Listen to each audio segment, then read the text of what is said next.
नमस्कार मेरे श्रोतागण। मैं आज आपको जो भकूट मिलान में जब हम कुंडली मिलान करते हैं, देवगण, राक्षसगण और मनुष्यगण की श्रेणियों में 3 श्रेणियों में हम मनुष्यों को रखते हैं। किन 3 श्रेणियों में ये जो मिलान होता है ये स्वभाव का मिलान होता है। आपके स्वभाव की जानकारी के लिए इनका मिलान होता है। राक्षस, देवगण और मनुष्यगण। ये ऐसा नहीं है कि ये राक्षस गण है तो राक्षस स्वभाव होगा, ऐसा कुछ नहीं है। इसको मिलाने के लिए आपके विचारों के मेल के लिए गण का मेल बहुत ज़रूरी होता है। देव और मनुष्य मिलेंगे, देव 2 मिलेंगे तो 6 अंक मिलेगा और देव और राक्षस मिलेंगे तो 0 अंक मिलेगा। क्योंकि विचारों का जो मतभेद होता है इनको देखने के लिए हम गणों का कुंडली में मिलान करते हैं। तो ऐसा नहीं है कि आप मनुष्य गण के हैं या देवगण के हैं तो आप देवता जैसा स्वभाव होगा, ऐसी बात नहीं। लेकिन ये है देवगुण जो होते हैं वो उनके अंदर एक देवत्व होता है, देवताओं का गुण होता है, मतलब उच्च कोटि के गुण होते हैं और अपने काम निकालने के लिए वो किसी का अनहित नहीं कर सकते हैं। कुछ ऐसी फिक्स उनका स्वभाव होता है जिससे वो देवगण की श्रेणियों में रखे गए हैं। आज मैं आपको जानकारी दूंगी कि देवगण, राक्षसगण, मनुष्यगण ये क्यों मिलाया जाता है और इसका क्या स्वभाव होता है, इस बारे में मैं आपको जानकारी दे रही हूँ। कि सबसे पहले मैं आपको ये बता दूं कि कौन कौन से नक्षत्र देवगण में आते हैं, कौन से नक्षत्र राक्षसगण में आते हैं, कौन से नक्षत्र मनुष्यगण गण में आते हैं। तो आपको अपने नक्षत्रों की जानकारी होनी चाहिए। आपको अपनी राशि की जानकारी होती है कि हम इस राशि के हैं, उसके बाद उसी के नीचे राशि के नक्षत्र लिखे रहते हैं। आप किस राशि के हैं, आपका कौन सा नक्षत्र है, उसका कौन स्वामी है, ये आपको जानने की ज़रूरत होती है। अपने नक्षत्र के जानने से आप जीवन की बहुत चीज़ों की जानकारी आपको हो जाएगी, क्योंकि नक्षत्र से ही सब चीज़ों का गण निकाला जाता है, आपके स्वभाव का विश्लेषण होता है। तो नक्षत्र की जानकारी बहुत ज़रूरी होती है। आप अश्विनी नक्षत्र के हैं तो आप देवगण के हैं। मृगशिरा नक्षत्र आपका है तो देवगण के हैं। पुनर्वसु, पुष्य नक्षत्र, हस्त नक्षत्र, स्वाति नक्षत्र, अनुराधा नक्षत्र, श्रवण नक्षत्र, रेवती नक्षत्र, ये 9 नक्षत्र देवगण के होते हैं। 9 नक्षत्र देवगण के होते हैं, 9 नक्षत्र राक्षसगण के होते हैं, 9 नक्षत्र मनुष्यगण के होते हैं। तो देवगण के ये नक्षत्र हुए। अब मैं आपको मनुष्यगण के नक्षत्र बताती हूँ कि मनुष्यगण के नक्षत्रों में आता है भरणी नक्षत्र, शुक्र का नक्षत्र है, रोहिणी नक्षत्र, आर्द्रा नक्षत्र, पूर्वा फाल्गुनी नक्षत्र, उत्तरा फाल्गुनी नक्षत्र, पूर्वा आखाड़ा नक्षत्र, उत्तरा आखाड़ा नक्षत्र और उत्तरा भाद्रपद नक्षत्र, उत्तरा पूर्वा भाद्रपद नक्षत्र, ये सब नक्षत्र मनुष्यगण में आते हैं। तो मनुष्यता मानवीय गुणों से ये भरे नक्षत्र होते हैं। रोहिणी, आर्द्रा, पूर्वा फाल्गुनी, उत्तरा फाल्गुनी, उत्तरा आखाड़ा, पूर्वा आखाड़ा और उत्तरा भाद्रपद, ये सब नक्षत्र जो होते हैं मनुष्यगण में आते हैं। और राक्षसगण में कौन कौन नक्षत्र आते हैं? कृतिका नक्षत्र, अश्लेखा नक्षत्र, मघा नक्षत्र, चित्रा नक्षत्र, विशाखा नक्षत्र, ज्येष्ठा नक्षत्र, मूल नक्षत्र, निष्ठा नक्षत्र, शतभिषा नक्षत्र। तो राक्षसगण में जो नक्षत्र आते हैं उन नक्षत्रों वाले व्यक्ति अपने काम को बहुत जुगाड़ू प्रवृत्ति के होते हैं, अपना काम निकालने सबसे माहिर होते हैं और अपने काम के पीछे एकदम तन मन धन से लग जाते हैं और शॉर्टकट से अपना काम निकालने की इनके अंदर प्रवृत्ति होते हैं। जितने भी राजनीति में व्यक्ति होते हैं वो इन नक्षत्रों में उनका होता है। वो नक्षत्र इनके लिए राजनीति और जुगाड़ू प्रवृत्ति, षड्यंत्रकारी दिमाग होता है। राक्षसगण वाले अपने काम निकालने में माहिर होते हैं और ऊर्जा से भरे होते हैं और तुरंत अपने काम को निकालने, जब तक उनका काम पूरा नहीं हो जाता वो हार नहीं मानते हैं। तो ये राक्षसगण के स्वभाव हुए। तो मैंने आपको 9 नक्षत्र में 27 नक्षत्रों को बांटा गया है। 9 नक्षत्र मनुष्यगण, 9 नक्षत्र देवगण, 9 नक्षत्र राक्षसगण। तो 9 त्रिक 27 नक्षत्रों में इनको बांटा है। इन्हीं से इनका मेल किया जाता है। आपके स्वभाव की जानकारी के लिए इन सब चीज़ों का मिलान होता है कि जैसे आपका स्वभाव, पत्नी का स्वभाव देवगण हुआ या पति राक्षसगण हुआ, तो मेल, उनके विचारों का मेल नहीं होगा। जीवन चलेगा, जीवन चलने में दिक्कत नहीं होगी, आप चुप रह के अपना काम कर लीजिए, वो कुछ बोल रहे हैं, आप कुछ नहीं कुछ बोल रहे हैं। लेकिन जब दोनों का मेल होता है, जैसे मनुष्य और देव का मेल होता है, देव का मेल होता है, तो आपके विचार मिलेंगे और खूब देर तक आप लोग बात करेंगे, विचार विमर्श एक दूसरे से करेंगे।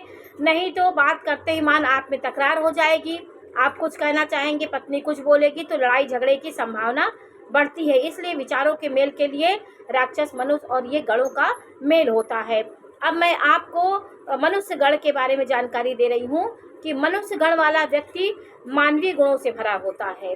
जिसके मनुष्य गण होता है, मनुष्य गण का देवगण से बहुत मित्रता होती, क्योंकि देवत्व होता है, उसके उच्च विचार होते हैं। और मनुष्य की एक स्वभाव होता है कि गुणों को पकड़ के पूजनीय समझता है। देवता के जैसे स्वभाव होगा तो देवता की तरह उसका सम्मान देगा, पूजनीय उसके सामने होगा। तो पुरुष को देवगण गुण होना चाहिए और नारी को मनुष्य गुण होना चाहिए, ऐसे मिलान होता है। तो मनुष्य गुण वालों के उनका संतुलित दिमाग होता है, हर परिस्थितियों में अपने को ढालने की क्षमता रखते हैं, हर परिस्थिति में वो काम निकाल लेते हैं, खुश रहते हैं, अपने माइंड को हर जगह लगा के समस्याओं में भी रास्ता निकालने की कोशिश करते हैं, हर परिस्थितियों में अपने को ढाल लेते हैं, सामने वालों की भावनाओं को समझते हैं, प्रतिस्पर्धा इनके अंदर होती है, वर्तमान में जीते हैं, बहुत ऊंची कल्पना नहीं करते, बहुत बड़ा सोच नहीं रखते हैं। जो वर्तमान में समस्याएं हैं, जो उनको संभाल के रखते हैं, जो वर्तमान में स्थिति है उन्हीं के अनुसार चलने की कोशिश करते हैं और उनके मानवीय गुण होता है। लेकिन ये गुणों के अलावा यदि आपकी लग्न को भी आपको देखना है, यदि लग्न आपका क्रूर ग्रहों के साथ है, पापी ग्रहों के साथ है, तो आपके स्वभाव में उच्छृंखल स्वभाव हो जाएगा। आप थोड़ा सा आपका स्वभाव दुष्टता लिए होगा, क्रूर स्वभाव हो जाएगा। ये सब आपके लग्न पे भी निर्धारित करती है। खाली गण और गण देख करके पूर्ण विश्लेषण नहीं किया जाता है, आपके लग्न को भी देखना है। लग्न का स्वामी सौम्य ग्रहों के साथ है, सौम्य ग्रहों की दृष्टि है, तो आप पूर्ण मानवीय गुणों से भरे व्यक्ति होंगे, एक उच्च स्तर के व्यक्ति होंगे। और देवगण वाले कैसे होते हैं? ये व्यक्ति अपनी बुद्धि के विपरीत परिस्थिति को अनुकूल बनाना चाहते हैं।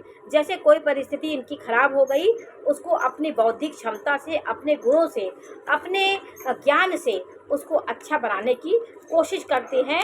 ये देवगण के स्वभाव होते हैं।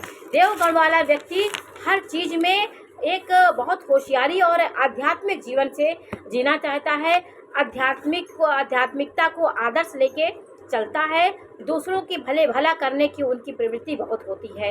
किसी को कष्ट में देखकर किसी को आगे उठाने में सबसे आगे होते हैं।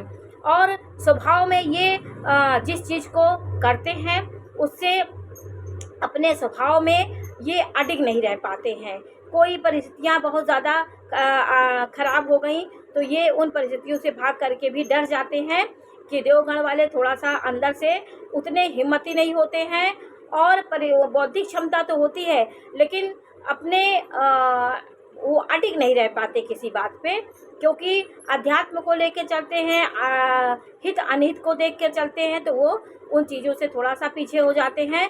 बहुत संघर्ष करने में थोड़ा सा उनके आलस आ जाता है। और यदि लग्न आपकी शुभ ग्रहों के साथ है और जैसे गुरु बैठा हो आपके लग्न में, तो आप उच्च स्तर के देव गुणों से भरे व्यक्ति होंगे। आपको समाज में देवताओं की तरह पूजनीय व्यक्ति माना जाएगा। आपकी हर समस्याओं को आपके पास लेकर लोग आएंगे और आप दूसरों की बातों को में आ जाते हैं। यदि आपके बहुत देवत्व होगा तो आप कहीं ना कहीं देवत्व के स्वभाव से किसी को काट नहीं पाएंगे किसी बात को, तो कहीं ना कहीं आप धोखे में भी आ जाते हैं। इसलिए आपके जीवन में अशुभ ग्रहों का होना भी जरूरी होता है। अशुभ ग्रह आपको चालाक, षड्यंत्रकारी और समाज में रहने की प्रवृत्ति आपको देते हैं। इसलिए पापी ग्रहों को, जो क्रूर ग्रह होते हैं, उनका भी साथ बहुत जरूरी होता है। तो देवगण वाले व्यक्ति पूजनीय, हर जगह पे उनका सम्मान होता है। देवगुण उनके अंदर ज़्यादा होते हैं, इसलिए देवगुण वाले व्यक्ति का राक्षस गुण से नहीं मिलवाता है। और राक्षस गुण वाले का स्वभाव कैसा होता है? राक्षस गुण वाले जो व्यक्ति होते हैं वो उनकी इच्छाएं, कामनाएं अनंत होती हैं। उन इच्छाओं को पूरा करने के लिए वो हर चीज़ को प्राप्त करने की उनके अंदर चाहत होती है। इससे वो अपने अनैतिक तरीके से भी घुमा फिरा के भी पैसे कमाने की उनके अंदर प्रवृत्ति होती है। वो एक पैसा कमाने के लिए भौतिकता की ओर इतना भागते हैं, भौतिक सुख सुविधाओं को जुगाड़ करते हैं और जुगाड़ी प्रवृत्ति उनकी होती है। भौतिक सुख सुविधाओं की ओर भागते हैं और जीवन की अंधी दौड़ पे वो भाग जाते हैं। समाज में हर चीज़ को बनाने के लिए, सामान को एकत्रित करने के लिए भौतिक सुविधाओं के पीछे वो भागते हैं। उनके पास भौतिक सुख सुविधाएँ बहुत होती हैं, नाना प्रकार के धन दौलत उनके पास होगा, मकान होगा, लेकिन उनके अंदर शांति नहीं होगी। कहीं न कहीं उनके घर में पारिवारिक मतभेद होगा। बहुत आपको दिखेगा कि उनके पास बहुत है, सब कुछ है, लेकिन परिवार में विघटन होगा, मतभेद होगा, क्योंकि राक्षसी प्रवृत्ति जो होती है वो घर में विघटन करती है, मतभेद करती है, अपने दिमाग से चलती है, किसी की बात नहीं मानती और पारिवारिक जीवन उनका उथल पुथल रहता है। यदि आपके लग्न पाप प्रभाव में है तो आपका सप्तम भाव प्रभावित होगा, सप्तम भाव में पापी ग्रह है तो लग्न प्रभावित होगा। तो पापी ग्रह भी यदि राक्षस गुण वालों के हो जाएं तो आपके अंदर एक स्वभाव में एक प्रकार का आपका बहुत हिटलर टाइप की आपका स्वभाव एक तानाशाह प्रकृति के हो जाएंगे। आप अपनी बात को मनवाने के लिए हर समय मतलब आदी रहेंगे। किसी को अपनी बात पे एकदम उसके ऊपर हावी होने की प्रवृत्ति आपके अंदर होती है। आप अपनी बात को मनवाने के लिए, किसी को नीचा दिखाने के लिए, किसी के ऊपर हावी होने की प्रवृत्ति आप में राक्षस गुणों वाले के अंदर होती है। और यदि शुभ ग्रहों के साथ आपका लग्न है तो आपका स्वभाव में परिवर्तन भी हो सकता है, आपके देवत्व गुण भी आ सकते हैं, मानवीय गुण भी आ सकते हैं। यदि आपका लग्न भी बेकार हो गया, पापी ग्रहों के साथ राहु वहाँ बैठ गया, शनि बैठ गया, तो आपके पाप प्रभाव में वो वृद्धि कर देगा। जो राक्षस स्वभाव आपका मनमानी करने वाला स्वभाव, किसी बात को शॉर्टकट में करते हैं, जल्दीबाजी से काम करना चाहते हैं, तो इसीलिए आप अनैतिक तरीके से भी कार्य करके पैसा उपार्जित करने की कोशिश करते हैं। हर जगह घुमा फिरा के अपना काम बनाने में आप माहिर होते हैं, जुगाड़ू प्रवृत्ति आपकी होती है। तो आज मैंने आपको इन 3 गणों के बारे में जानकारी दी और मैंने आपको उनके नक्षत्रों के बारे में भी जानकारी दी कि देवगण वाले कौन नक्षत्र होते हैं और मनुष्यगण वाले कौन नक्षत्र होते हैं। मैं आपको फिर एक बार जानकारी दे रही हूँ कि आपका अपना नक्षत्र आप देखिए, अश्वनी नक्षत्र केतु का नक्षत्र है। जो मैं नक्षत्र बता रही हूँ ये देवगण में आते हैं। अश्वनी नक्षत्र, मृगशिरा नक्षत्र, पुष्य नक्षत्र, हस्त नक्षत्र, स्वाति नक्षत्र, अनुराधा नक्षत्र, श्रवण नक्षत्र, रेवती नक्षत्र, ये देवगुण में आते हैं। इनके देवगण होते हैं, इनके स्वभाव में देवत्व होता है। ये अगर लग्न इनकी गुरु से प्रभावित है, शुक्र से प्रभावित है, तो ये दैवी गुणों से भरे व्यक्ति होते, दैविक इनके अंदर स्वभाव होता है। और राक्षस गण में कौन कौन से नक्षत्र आते हैं? कृतिका नक्षत्र, अश्लेखा नक्षत्र, मघा नक्षत्र, चित्रा नक्षत्र, विशाखा नक्षत्र, ज्येष्ठा नक्षत्र, मूल नक्षत्र, धनिष्ठा नक्षत्र और शतभिखा नक्षत्र, ये राक्षस गण में आते हैं। और मनुष्य गण में भरणी नक्षत्र, भरणी नक्षत्र देखिए उसमें आता है, अश्वनी भरणी मेष राशि में आता है। तो मेष राशि यदि भरणी नक्षत्र आपका है तो मनुष्य गण आपके हैं, मानवीय गुणों से भरे हैं। रोहिणी नक्षत्र, आद्रा नक्षत्र, पूर्वा फाल्गुनी नक्षत्र, उत्तरा फाल्गुनी नक्षत्र, पूर्वा अखाड़ा नक्षत्र, उत्तरा अखाड़ा नक्षत्र, पूर्वा भाद्रपद नक्षत्र, उत्तरा भाद्रपद नक्षत्र, ये नक्षत्र मनुष्यगण में आते हैं। भरणी नक्षत्र शुक्र का नक्षत्र हो गया, रोहिणी नक्षत्र चंद्रमा का हो गया, आद्रा नक्षत्र राहु का नक्षत्र हो गया, मानवीय गुणों से भरे। और पूर्वा फाल्गुनी शुक्र का नक्षत्र हो गया, उत्तरा फाल्गुनी उसका सूर्य का नक्षत्र हो गया। और पूर्वा अखाड़ा नक्षत्र शुक्र का नक्षत्र हुआ, उत्तरा अखाड़ा नक्षत्र सूर्य का नक्षत्र हुआ, और पूर्वा भाद्रपद बृहस्पति का नक्षत्र हुआ, और उत्तरा भाद्रपद शनि का नक्षत्र हुआ। तो इन नक्षत्र जो हैं वो मनुष्य में आते हैं, मनुष्यगण इनमें होते हैं। तो इन इस तरह 9 नक्षत्रों की 3 श्रेणियों में मनुष्यगण, देवगण और राक्षसगण को विभाजित किया गया। उसी से भकूट मिलान होता है, मेलापक होता है, तो स्वभाव के मेल के लिए गणों का निर्धारण किया जाता है। तो आज मैंने आपको गणों की जानकारी दी। ये जानकारी आपको कैसी लगी है मैं अवश्य बताइए। चैनल को लाइक करिए, सब्सक्राइब करिए।